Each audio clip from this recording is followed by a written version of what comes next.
महाशिवरात्रि का दिन है। भगवान शिव कहते हैं देहस्थान सर्व विद्याश्च देहस्थान सर्व देवता देहस्थान सर्व तीर्थानि गुरु वाक्य। भगवान शिव कहते हैं इस शरीर के अंदर में सारी विद्याएं हैं और जितने देवताओं का नाम हम लोग सुनते हैं, संतों ने बताया सभी देवता इस शरीर के अंदर में विराजमान हैं और जितने तीर्थों का नाम हम लोग सुनते हैं, तीर्थ भ्रमण करने के लिए लोग जाते हैं, कहते हैं कि जितने किस्म के तीर्थ हैं सारे तीर्थ इस शरीर के अंदर में ही विद्यमान है। अब सोचिए, विश्वास होगा? लोग विश्वास करेंगे? 14 किस्म की विद्याएं हैं। कहते हैं ऋषि लोग कहते हैं कि सारी विद्याएं इस शरीर के अंदर। और देवताओं की संख्या कितनी है? कितनी संख्या है देवताओं की? 33 करोड़ देवता है। आपका ये 33 करोड़ कितना हुआ? कहते हैं सब देवता आपके शरीर के अंदर में विद्यमान। कैसे कैसे कितने तीर्थ हैं? पृथ्वी पर कितने तीर्थ हैं? और तीर्थों का तो नाम ले लेना, अगर सब तीर्थ इस शरीर के अंदर में होगा।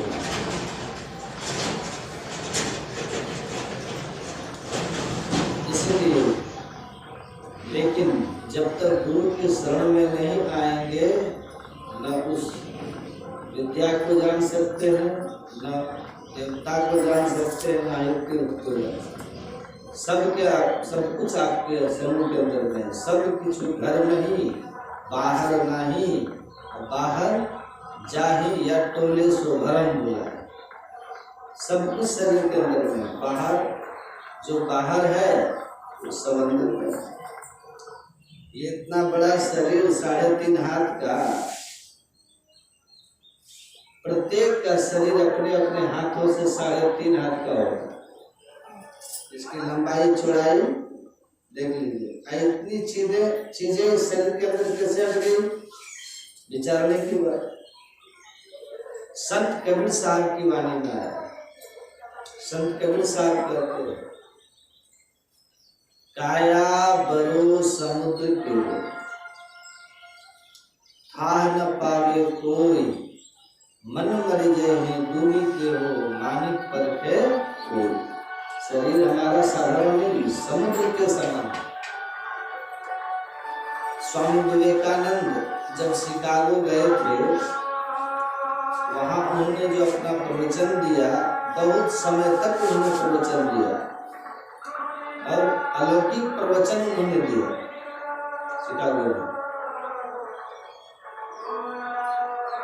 वहां जो विश्व धर्म सम्मेलन हुआ, उसमें जो निर्णायक व्यवस्थित किए गए थे, सबों के प्रवचनों को सुन करके यह निर्णय देता कि सबसे बढ़िया प्रवचन किनका होगा, प्रभावशाली।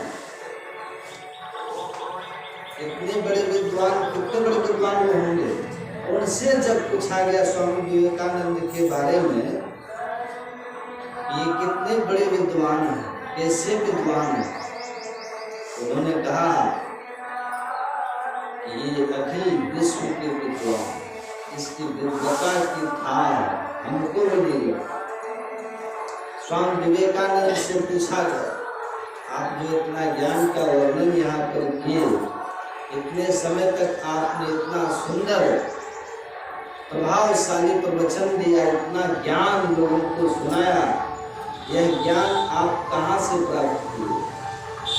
स्वामी विवेकानंद जी ने कहा था, देखिए यह जो मनुष्य का मस्तिष्क है, ये अछोर पुस्तकालय का भंडार है। पुस्तक का भंडार नहीं का, पुस्तकालय का भंडार। सारा ज्ञान इसके अंदर भरा हुआ है, सारा ज्ञान इसी से निकलता है। अज्ञ लोग तो बाहर से ज्ञान को रट करके पढ़ करके इसके अंदर में ठूसता है, लेकिन सारा ज्ञान इसके अंदर में। लेकिन उसकी कुंजी क्या है, उसकी चाबी क्या है? उन्होंने कहा मन की एकाग्रता। मन की एकाग्रता, और मन की एकाग्रता कहाँ होगी? एक बिंदुता में। कहा जो एक बिंदु को प्राप्त कर लिया उसका ज्ञान का स्रोत खुल जाता है, वो ब्रह्मांड में प्रवेश कर जाता है। अब ब्रह्मांड में जितना ज्ञान है वो सब ज्ञान उसको प्राप्त हो जाता है। इसलिए संत लोग पूर्ण ज्ञानी होते हैं। संत लोग कैसे होते हैं? पूर्ण ज्ञान, हर भाषा के ज्ञान होते हैं।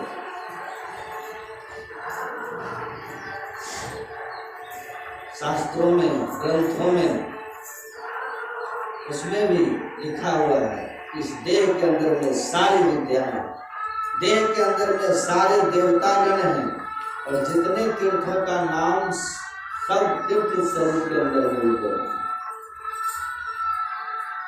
संत महात्मा लोग कहते हैं जब तक गुरु की शरण में नहीं जाएंगे तो आपको किसी चीज का ज्ञान नहीं होगा। गुरु की शरण में जाएंगे, उस विद्या को, उस देवता को, उस तीर्थ को जानेंगे। सब तीर्थों का राजा कौन है? तीर्थराज प्रयाग, सबको जानते हैं। और संत महात्मा लोग कहते हैं, भगवान शिव क्या कहते हैं? भगवान शिव कहते हैं आपके अंदर में 3 नदियों का मिलन है। बराबर सुनते, दाईं ओर गंगा की धारा और बाईं ओर यमुना की धारा, और उसके बीच में जो धारा वो क्या है? वो है सरस्वती, जिसको सुखमना भी कहते हैं। और तीनों का मिलन हुआ है आपके शरीर के अंदर में, तीनों धारे मिली हैं। और जहाँ तीनों धारे मिली हैं उसी को त्रिवेणी संगम यत्र तीर्थराज स्वउच्यते, उसको तीर्थराज, श्रेष्ठ तीर्थ कहा गया। तीर्थराज प्रयाग वो आपके अंदर। इसको हमारे गुरु महाराज की वाणी में हम लोग गाते हैं, जगह जगह इसकी बहुत चर्चा आई है। गुरु महाराज की वाणी में क्या कहते हैं? गुरु महाराज गंग जमुन जुगधार मधहि सरस्वती बही, अब टोटल मनुष्य के भाग गुरुगम नाही। देखिए गुरु महाराज की रचना, कहा गंग जमुन जुगधार मधहि सरस्वती बही।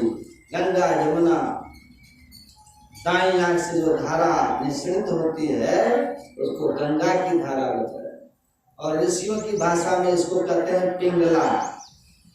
बाईं ओर से आंखें होकर के जो धारा बाहर निकलती है उसको कहते हैं यमुना की धारा, और उसको प्राचीन काल में ऋषियों ने कहा इंगला नारी। गंगा जमुना, इंगला पिंगला, जिसको पिंगला कहा गया उसी को संतों ने कहा सूर्य नारी। सूर्य गर्मी का प्रतीक है, और बाएं धार को कहा इंगला, चंद्र नारी। चंद्र शीतलता का प्रतीक है, ठंडा का प्रतीक है। तो दोनों तरह की धारें, गंगा जमुना, दोनों का तासीर भी अलग अलग है।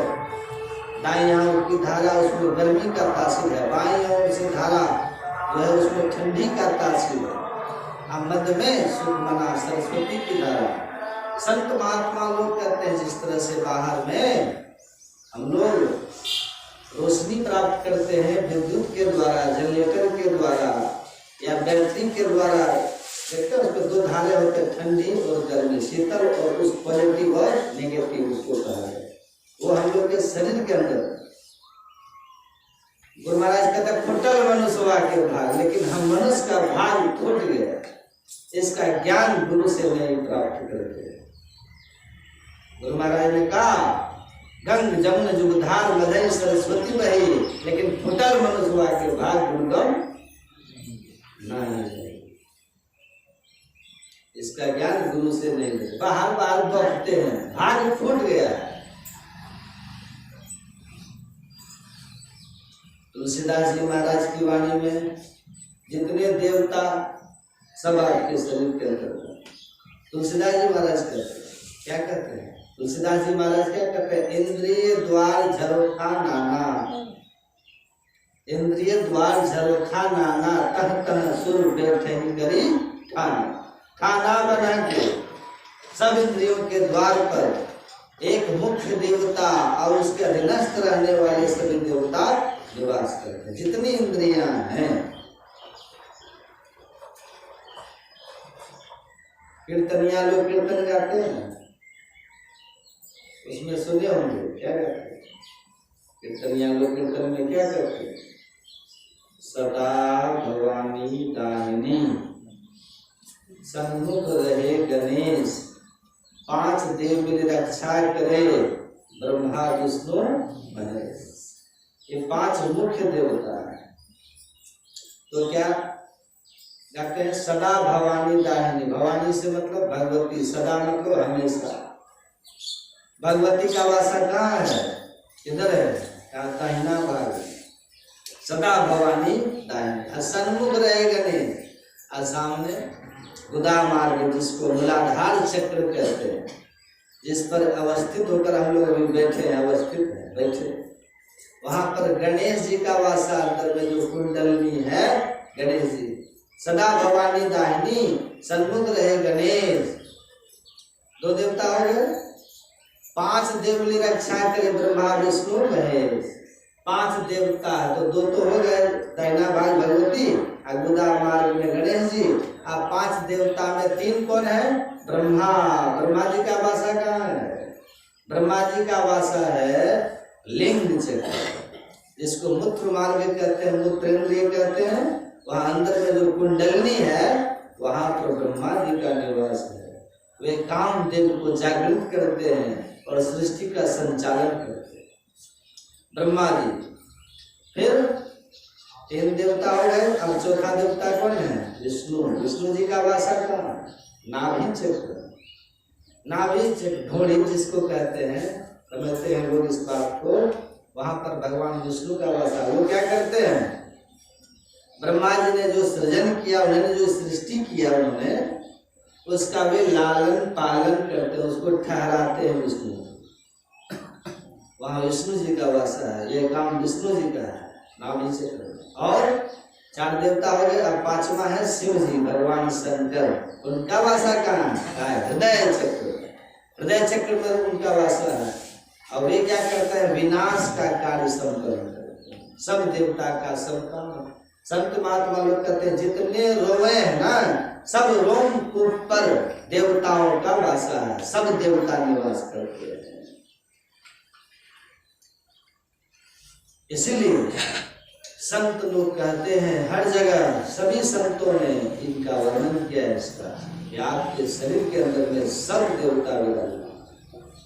भगवान शंकर की वाणी है, महान तीर्थ त्रिवेणी संगम आपके शरीर के अंदर है। और आप जो तीर्थ में स्नान करने के लिए जाते हैं, आप कहाँ में हैं? आपका वासा कहाँ है? पता है? संत कबीर साहब की वाणी में आया है। पहले तो उन्होंने बड़ा सुंदर प्रश्न किया। उन्होंने कहा, यही तन में मन कहाँ बसत है? यही तन में, इशारा यही शरीर के अंदर में, यही तन में मन कहाँ बसत है? निकस जात कहीं ठौर, किस ठौर से, किस जगह से जीव, मनुष्य से मतलब जीव। निकस जात, निकासी होके निकलता में, जीव निकलता है ना शरीर से, जिसको मरना कहते हैं। निकस जात कहीं ठौर, कौन जगह है जिस होकर के जीव निकलता है? प्रश्न है।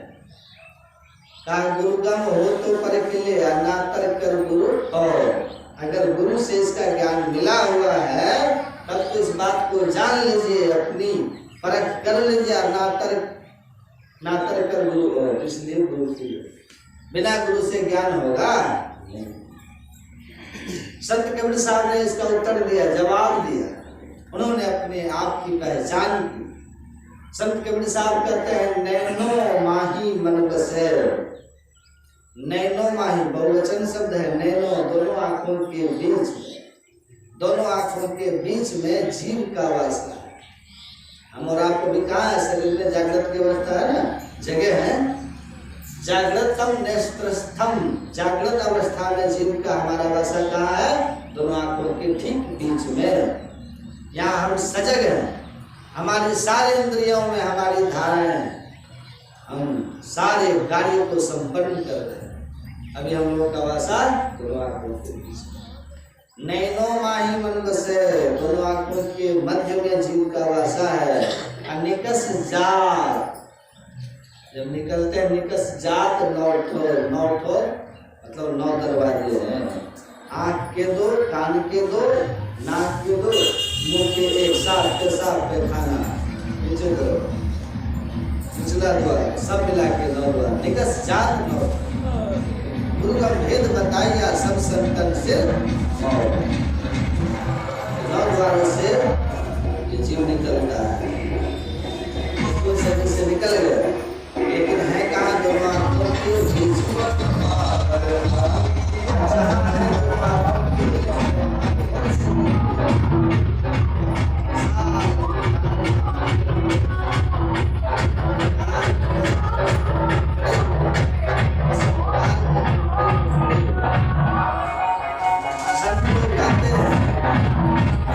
दरवाजे हैं, पिंड में आँख से नीचे के भाग को पिंड कहा गया और ऊपर के भाग को ब्रह्मांड कहा गया। दोनों के मिलन स्थल पर हम लोग हैं। वहीं से नीचे सब इंद्रियों के घाटों पर हम पसर जाते हैं। पसर करके इंद्रियों के साथ जुड़ करके इंद्रिय व्यापार करते हैं।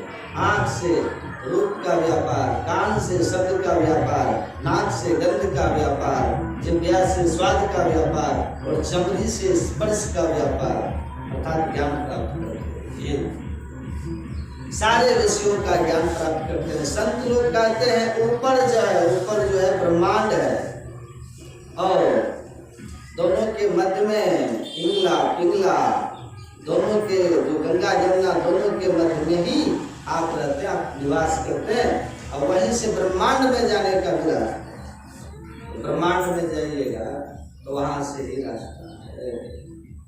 संत लोग यही कहते हैं इस तीर्थ का स्नान आपको ही करना है। आप वहीं हैं लेकिन बहिर्मुख हो गए, अंतर के तीर्थ का ज्ञान हम आपको नहीं।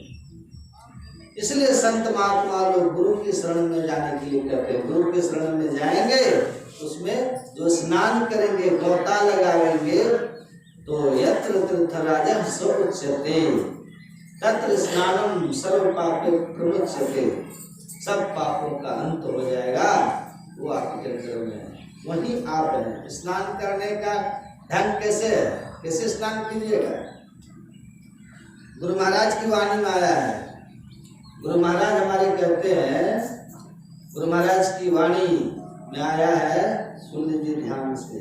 गंग जमुन जुगधार मधई सरस्वती बही, उल्टल मनुष्य के भाग गम ना है। कहा मनुष्य का भाग फुट गया है। जो इस तीर्थ में गोता लगाने का ज्ञान उसकी युक्ति गुरु से नहीं सीखता है। मनुष्य का भाग बहिर्मुख हो गया, फुट गया, बार बार भटकता है, दौड़ लगाता है, लेकिन वो चीज आपके अंदर में है। गुरु महाराज की वाणी में आया, सत्य गुरु संत कबीर नानक गुरु आदि कही, जो ये ब्रह्मांड सोई पिंड अंतर कछु आए। जो तत्व ब्रह्मांड में है वही पिंड में भी व्याप्त है। अब किधर किधर क्या है देखिए, हमारे गुरु महाराज की वाणी में कितना बढ़िया ढंग से सजा करके क्रमशः कर रहे हैं। सुनिएगा, पिंगल दहिन गंग सूर्य।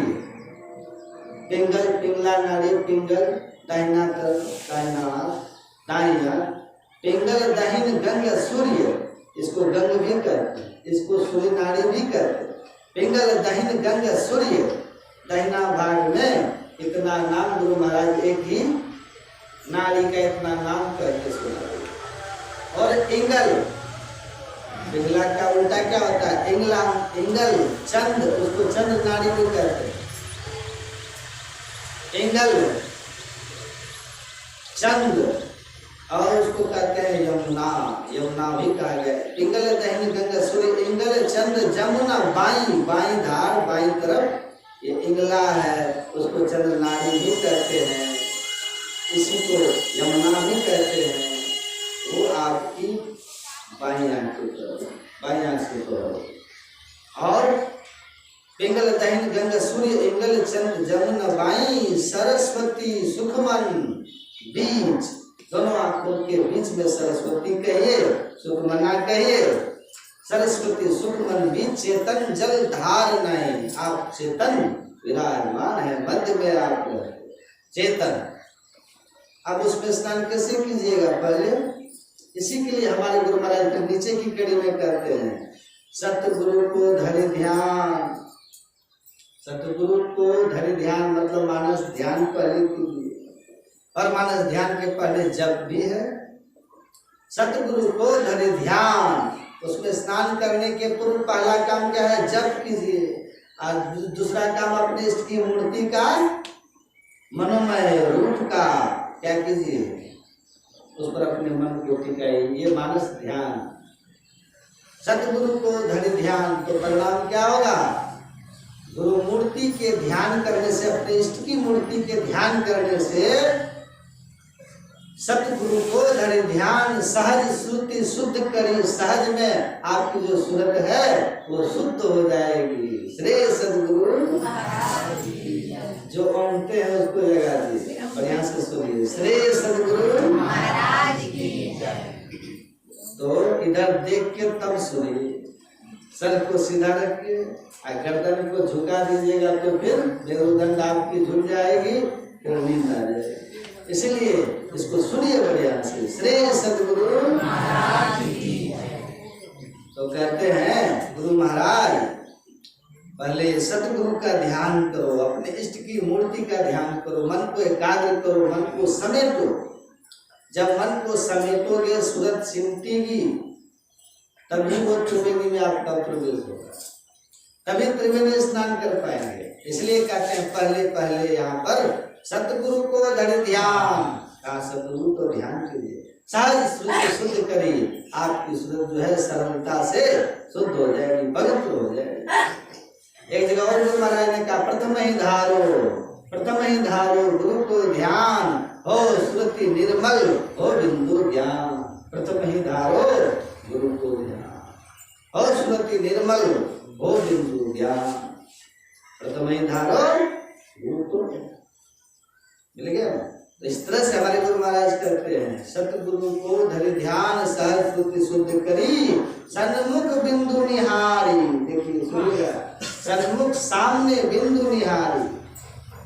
दोनों दृष्टि की धारों को जोड़ने पर सन्मुख बिंदु निहार, सरस्वती नहाए चली। सरस्वती स्नान के लिए आपका मध्य में प्रवेश हो जाएगा, दशम द्वार आपका खुल जाएगा और बिंदु प्राप्त हो जाएगा। ये हुआ गोटा, अब उसमें डूब गए, उसमें प्रवेश कर गए, तीर्थ में आपका स्नान हो गया। ये गुरु महाराज फिर कहते हैं कि सन्मुख बिंदु निहार सरस्वती नहाए चली। यह त्रिवेणी का स्नान आपका, किसका स्नान हुआ? ये आपका। बाहर में जो त्रिवेणी है इलाहाबाद में, प्रयागराज में, वहाँ जाइएगा तो देखिएगा लोग कहते हैं 3 नदियों का मिलाप हुआ, गंगा जमुना और सरस्वती। सरस्वती की धारा तो अंतः सलीला बताई है, उसकी धारा बताया गया। सरस्वती की धारा अंतः सलीला, लेकिन 2 नदियों को देख लीजिए, गंगा और यमुना, दोनों का पानी भी फरका होगा। जहाँ दोनों मिलन हुआ गंगा जमुना, वही जो मिलन स्थल है, मिलन रेखा है, जो बहुत ही बारीक है, उसी को सरस्वती नदी कहा गया है। वहाँ जो स्नान होता है, वहाँ स्नान होता है, कौन चीज स्नान होता है? वहाँ शरीर का स्नान होता है। वहाँ जो नहाइएगा, हम लोग तो जाते हैं, बहुत देखते हैं ना, बहुत महंत लोग लड़ जाते हैं कि पहला स्नान मेरा होगा, शाही स्नान। कितनी भीड़ लगती है, सरकार की बहुत व्यवस्था रहती है, लेकिन कितना कुछ कर लीजिए, वहाँ जो नहाइएगा रुपये पैसे खर्च करके जाइए, बड़ी मेहनत कीजिए, और वहाँ जो स्नान होगा वो आपका स्नान नहीं होगा। वहाँ किसका स्नान होता है? वहाँ जो स्नान करते हैं, डुबकी मारते हैं, किसका? देह का स्नान, शरीर का। आप तो अंदर में है, आप अंदर में, आपका स्नान हुआ, शरीर का स्नान, शरीर की मैल झड़ गई, शरीर पवित्र हुआ, लेकिन आपका स्नान नहीं हुआ। एक त्रिवेणी वहां, दूसरी त्रिवेणी सत्संग को भी कहा गया। इसमें तो देखते हैं मज्जन फल देखिए तत्काला काक भई के बको मरला, यहाँ भी आपका स्नान हो रहा है। लेकिन अंदर की जो त्रिवेणी, असली त्रिवेणी जो आपके अंदर में है, वो बनावटी नहीं है। आपके अंदर जो त्रिवेणी वो प्रत्यक्ष है, प्रत्यक्ष दाएं आंख से, ये दाएं धारा, दाएं आंख की दाएं धारा, बाएं आंख की बाएं धारा, दोनों धारों का तासीर दो किस्म का है, गंगा ठंडा गरम, ठंडा गरम। उसी को संत महात्मा लोग अपनी भाषा में, सदुकड़ी भाषा में नाम रखा इंगला पिंगला, गंगा जमुना सूर्यचंद्र आदि। लेकिन दोनों का तासीर दो है, दाएं का तासीर गर्मी का और बाएं का ठंडी का। दोनों धारों को जब सम करके मिलाते हैं, सुखमना में स्थिर करते हैं, दोनों आंखों के मध्य में जब दोनों धारों को एक कर देते हैं, जुट जाने पर करेंट होता है, बिजली की चमक मालूम पड़ती है, एक बिंदुता की प्राप्ति होती है, जीव का कल्याण हो जाता है, प्रकाश की प्राप्ति हो जाती है। इसलिए कहा हमारे गुरु महाराज ने कि पहले इसमें स्नान गोता लगाना चाहिए, बाहर भटकना नहीं, अंदर में सिमटिए, बाहर का पसार समाप्त करिए, जो मन छितराया हुआ है, जो सूरत फैली है, उसको समेटिए, पहले जप कीजिए, इष्ट की मूर्ति का ध्यान कीजिए। ऐसा करने के बाद तब दृष्टि योग क्रिया, दोनों धारों को जोड़ना, सम कर देना। जब सम करेंगे तो एक बिंदु की प्राप्ति हो जाएगी, और आप जो है संपूर्ण स्थूल मंडल से, स्थूल शरीर से आप सिमट करके, और अंदर में जो 10वां द्वार है वो द्वार आपका खुल जाएगा, एक बिंदुता की प्राप्ति हो जाएगी, उसमें आपका प्रवेश हो जाएगा। गुरुगम से सुखमन में बैठ के अंतरपथधारी, अंदर में रास्ता है, आपका रास्ता खुल गया, प्रभु के यहाँ जाने का रास्ता, परमात्मा को प्राप्त करने का रास्ता। इस तरह से संत महात्मा लोग कहते हैं, यह तो साधारण चीज नहीं है, ये साधारण बात नहीं, ये साधक के लिए अंदर की बात है, आपका कल्याण का मार्ग खुल जाए। इसलिए संत कहते हैं सब पापों से आपको छुट्टी मिले। महाराज की वाणी में नीचे आया, होत जगामग ज्योति, प्रकाश मंडल में आप चले जाएंगे, होत जगामग ज्योति, जगमग ज्योति का दर्शन आपको होगा अंदर में। सूरत मिली चढ़ती भई, अद्भुत त्रिकुटी की ज्योति, अंदर में त्रिकुटी है, वहां प्रकाश का वो अंतिम केंद्र है। लखत श्रुत सुन रली, फिर आपको अंदर में शब्द की प्राप्ति होगी। गुरु महाराज की वाणी में आगे हमारे गुरु महाराज कहते हैं, ये भजन में गाता हूँ बराबर, बहुत अच्छा भजन है गुरु महाराज। इस तरह से संत महात्मा लोग कहते हैं, अंदर में जब आप धंसेंगे तो सब देवताओं का दर्शन, गुरु महाराज के वाणी में बहुत अच्छा आया है। हमारे गुरु महाराज कहते हैं, ऐन महल पट बंद के, देखिए इसमें स्नान करने के लिए आपको तो बंद करना पड़ेगा। ऐन महल पट बंद के चलो सुखमन घाट, चलिए कौन जाएगा? शरीर जाएगा, शरीर बैठा रहेगा, आप जाइएगा, कितनी अच्छी बात है। ऐन महल पट बंद के चलो सुखमन घाटी हो, सुखमना घाट चलिए, दोनों आंखों के मध्य में अपने को स्थिर कीजिए, सब इंद्रियों के घाटों से छूट के चलिए। ऐन महल पट बंद के चलो सुखमन घाटी हो, दृष्टि डोरी स्थिर रहे। अगर दृष्टि की धारों को आप स्थिर कर लेते हैं, एक कर लेते हैं, संयमित कर लेते हैं, तो परिणाम क्या होगा? दृष्टि डोरी स्थिर रहे, तम पीछे ही में फाटी हो, तम जो है ये अंधकार आपका पड़ जाएगा। अभी क्या देखते अंधकार, विशाल मंडल, तम पीछे ही में फाटी हो, और क्या होगा जब दम फट गया, खुले रास्ता खुल जाएगा, खुले राह आसमान की। गुरु महाराज कहते हैं, गुरु महाराज के बारे में आया, एन महल पटबंद के चलो सुखमन घाटी हो, दृष्टि डोरी स्थिर है तम बिछही में फाटी हो, खुले राह आसमान की और टूटे भ्रम टाटी हो। भ्रम की टट्टी जो है, अंधकार टूट जाएगा, खत्म, उसी से भ्रम का जन्म होता है। तब कहते हैं गुरु महाराज, ज्योति मंडल धसी धाई के। अब ज्योति मंडल में धाई के मतलब शीघ्रता से चलिए, ज्योति मंडल धसी धाई के निर्खत बैराटी, विराट रूप का दर्शन कीजिए, दिव्य दृष्टि की प्राप्ति हो जाएगी। जिस तरह से अर्जुन को भगवान कृष्ण ने दिव्य दृष्टि दिया, अर्जुन ने विराट रूप का दर्शन किया। वह दिव्य माया, सूक्ष्म माया जो है, उसको दिव्य दृष्टि से देखा जाता है।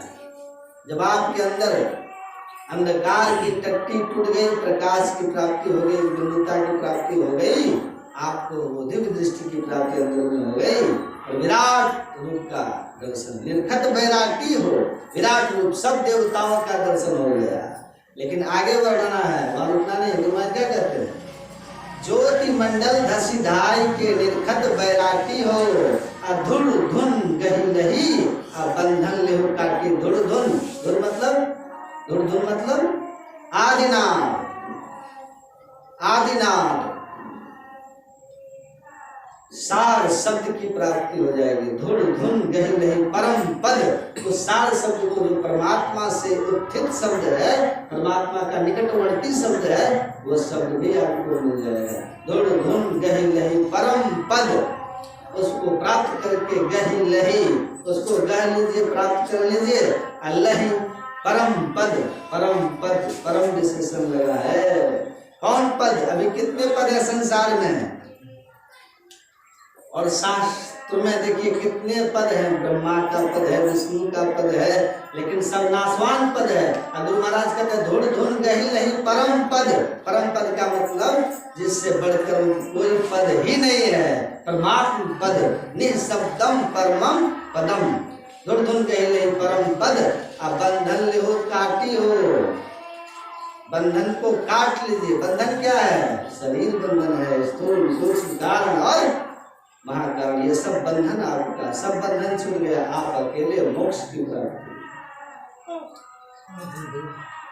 तो इस तरह से संतन की यह राज रही, यही रहस्य है। क्या?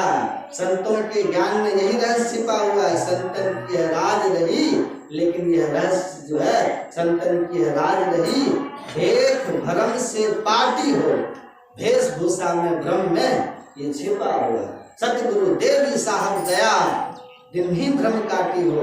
महर्षि मिहिर ब्रह्मन जी महाराज कहते हैं हमको सतगुरु का ऐसी दया हुई कि हमारा भ्रम सब, जो सतगुरु के शरण में जाएगा तो उसका सारा भ्रम दूर हो जाएगा।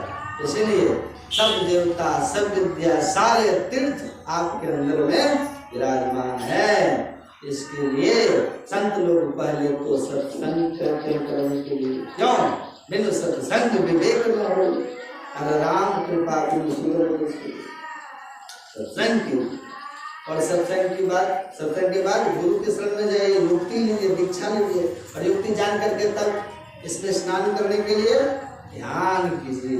पहले जप, इसके बाद मानस ध्यान, फिर धारण को जोड़िए अपने अंदर। जोड़ने के बाद आपका कल्याण का मार्ग आपके अंदर में है।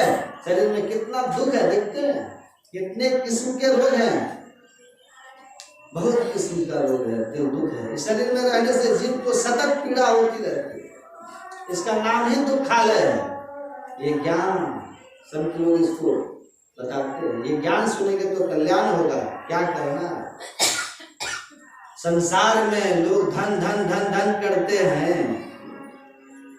लेकिन कहा गया जिसके भाग्य में अगला जो प्रारब्ध है उसी मुताबिक सबका कार्य संपन्न होता है। प्रारब्ध सबके साथ है। एक बार ये पार्वती जी घूमती हुई, विचरण करती हुई चली गई कहाँ? विष्णु लोग। देखिए सुनिएगा ध्यान से, थोड़ा सुना देता हूँ। शिवरात्रि है, विष्णु लोग गई, वहां तो विष्णु भगवान नहीं थे, विष्णु लोक में अपने स्थल पर विष्णु जी नहीं थे, कहीं गए थे, लेकिन लक्ष्मी जी वहां विराजमान थी, लक्ष्मी जी वहां थी।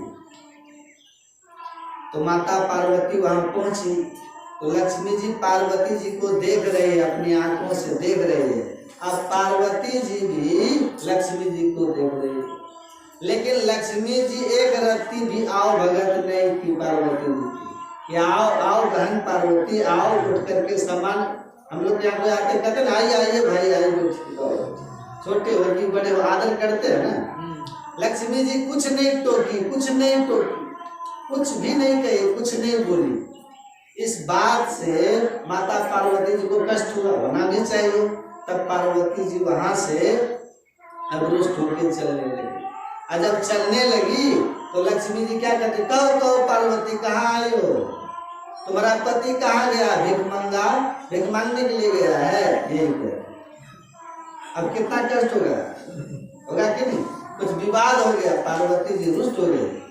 आई सो ऐसे तैसे नहीं, अब को भवन में चली गई पार्वती, जिसको पहले लोग कहते हैं खटवास पटवास, है ना? जो कहीं गई थी, कौन भवन में गई थी, कहते हैं ना को भवन। तो माता पार्वती भी को भवन में चली। भगवान शिव जी आए, पार्वती को देखे, ऐसी स्थिति, इस अवस्था में भगवान कहते हैं शिव क्या हुआ, क्या दिक्कत है, इस अवस्था में को भवन में आ गई। तो माता पार्वती कहती हैं कि आप सबसे पहले, उनके पूछने पर कहते हैं आप सबसे पहले शिवलोक बनवाइए, बढ़िया ऐसा बनाइए ऐसा लोक कहीं नहीं हो।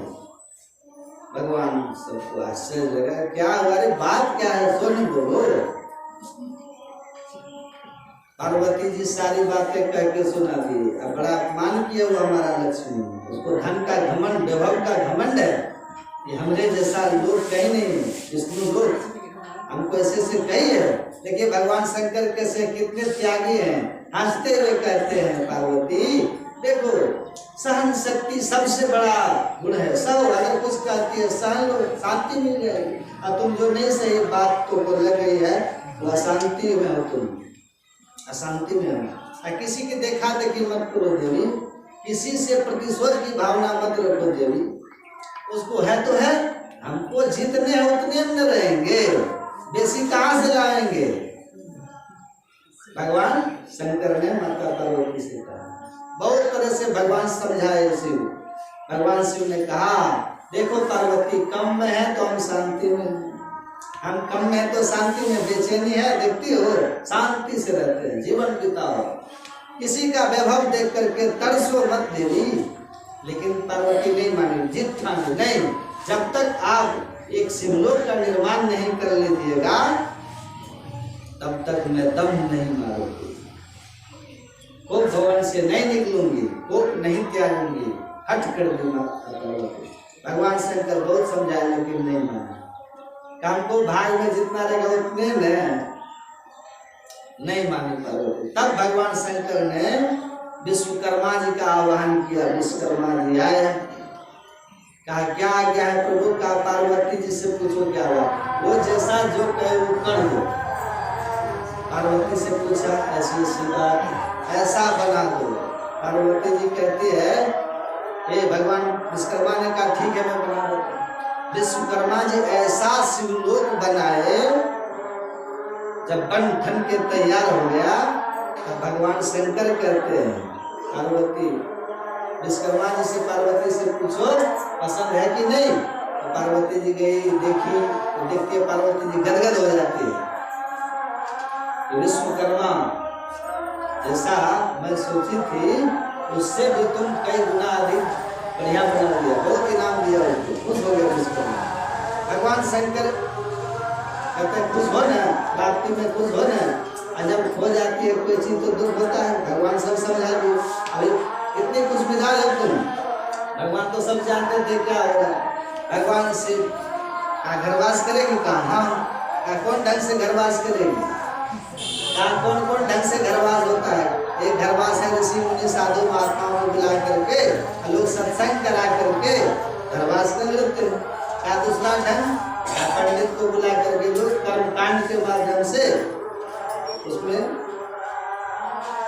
करते हैं। काम को कर्मकांड वाला चाहिए, कहा ठीक है तुम जो कहेंगे हम वही करेंगे। पंडित जी कौन आएंगे? तो विश्व सर्वामुनि का नाम, उसको बुला दिया, समय निर्धारित हो गया, घरवास हो, खूब धूमधाम से घरवास हो, बहुत खुश है पार्वती। विश्व सर्वामुनि आए ना तो उसके साथ में रावण भी आया। रावण का मुंह का था उसने, ये बड़ा बलवान, बहुत शक्ति, वो भी आया पिताजी के साथ। सब कुछ हो जाने के बाद अब दक्षिणा सब की बात आ रही है। अब रावण अपने पिताजी के पास खड़ा होकर उसके पैर को नोचते हैं, कहे क्या यही लेंगे, यही लेंगे, यही लेंगे, यही लेंगे। पिताजी धोखे, कैसा बच्चा है, घर बनाई है, घरवास कर रही है, घर ये दक्षिणा में ले लेगा, बोलना प्रकट नहीं करना चाहते। अब काम यही लेंगे, यही लेंगे, उसको धोख दे, लेकिन वो मानवे नहीं करे। पार्वती जी आई, क्या बाबा बाबा बच्चा किस लिए रोता है, क्यों रोता है, ऐसे रोता है, फालतू बात है, बैठे नहीं बीच में नहीं सकते। तो बाबा तो नहीं कुछ बोले। पार्वती जी ने रावण को बुला कर बच्चा बोलो क्या लेगा, तुम जो कहोगे वो मैं सत्य बोलती हूँ, मैं पार्वती बोल रही हूँ, मेरा वचन कभी मिथ्या नहीं होता है। तो हृदय क्या लोगे, वचन देते हो, जो तुम मांगेगा हम दे देंगे, वचन बंद हो जाती। तब रावण ने कहा कि यही मकान हम दक्षिणा में लेंगे। जैसे रावण के मुंह से निकला पार्वती की हालत रंग, कहाँ प्रसन्नता हो, क्या हो, कहाँ सुरता दूर हो, अब व्याकुल हो जाती है माता पार्वती। भगवान शिव जी अलग बैठे थे, जान गए सब उसकी व्याकुलता को देख करके भगवान शिव आए, कहा पार्वती हम बोले थे ना जितना भागो उतने न हो, हाजिर हुआ देखो है वह हाजिर। मैंने कहा था तुमको, अब तुम क्या करोगे, अब दुख हो गया, पहले सुख, अब हो गया दुख। अभी भी तुम अगर समझ जाओ विचारो तो त्याग में सुख है, अभी भी त्याग दो, तुम वचन देते हो उसको त्याग दो। अंत में छाती पर पत्थर धर करके पार्वती जी संकल्प करके दक्षिणा में रावण इतना बलवान था, दोनों पिता पुत्र मिलकर उसको उठाड़ करके ले गया। वही सोने की लंका बनी और भाई धूल की धानी रे, सोई रावण की साहिब छिन्माही दुलानी। संसार ऐसा है, इसलिए संतोष करते संतोष रखिए, गुरु की भक्ति कीजिए, काम धाम रोजगार कीजिए, जो मिले सो संतोष कीजिए और भगवान की भक्ति कीजिए। इस तरह से हम लोग अपने जीवन को व्यतीत करेंगे, हर्ष विषाद को त्याग करके और नित्य नियमित रूप से पंचशील का पालन करते हुए ध्यान भजन करेंगे, परमात्मा उसको किसी चीज की कमी नहीं होगी। इस तरह से आशा और विश्वास से हम लोग भजन ध्यान करें, हम लोगों का शुभ होगा, कल्याण होगा। श्री सद्गुरु